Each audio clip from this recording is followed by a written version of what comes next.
Slick back. No, slick back. That's what I said. Slick back. No, nigga, I'm a pimp named Slick back. Pimp named Slick back. Pimp named Slick back. Nigga, are you deaf? I'm a pimp named Slick. Assalamualaikum warahmatullahi wabarakatuh. Perkenalkan, nama saya Echa Adinda dari Prodi Taris Bahasa Indonesia kelas 3A. Baik, video ini saya buat untuk menyelesaikan salah satu tugas mata kuliah, yaitu dari Perencanaan Pembelajaran Bahasa Indonesia dengan dosen pengampu Bunda Dia Irawati. Sebagai seorang guru yang akan mengajar di kelas, tentu wajib membuat perencanaan.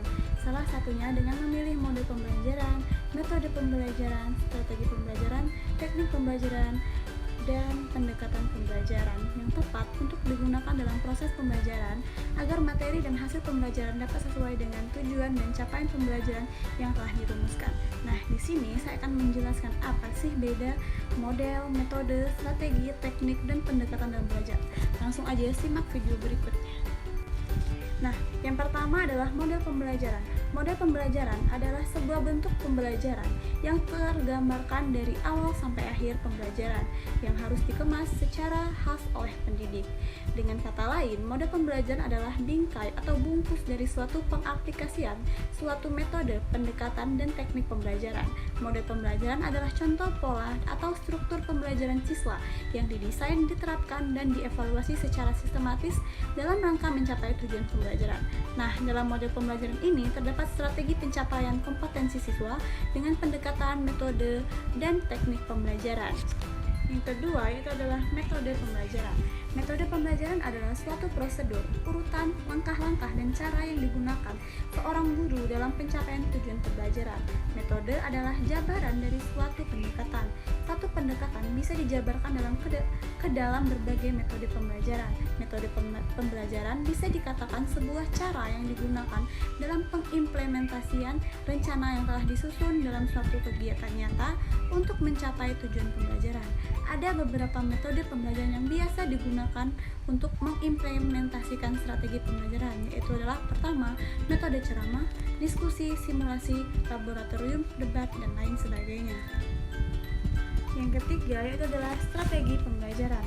Strategi pembelajaran adalah suatu pola umum pembelajaran siswa yang tersusun secara sistematis berdasarkan prinsip pendidikan, psikologi, didaktik, dan komunikasi dengan mengintegrasikan struktur yaitu urutan langkah pembelajaran di mana ada metode pembelajaran, media pembelajaran, pengelolaan kelas, evaluasi, dan waktu yang diperlukan agar siswa dapat mencapai tujuan-tujuan pembelajaran secara efektif dan efisien. Strategi pembelajaran juga bisa diartikan sebagai cara-cara tertentu yang dipergunakan secara prosedural dan sistematis dalam suatu aktivitas pembelajaran dalam rangka meningkatkan kualitas proses belajar.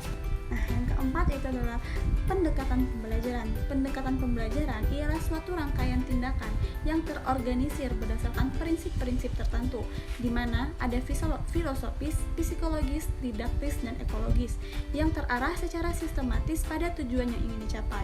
Oleh karena itu, pendekatan pembelajaran bisa diartikan sebagai suatu rangkaian tindakan pembelajaran yang dilandasi prinsip dasar tertentu yang mewadahi, menginspirasi, menguatkan, dan melatari metode pembelajaran tertentu.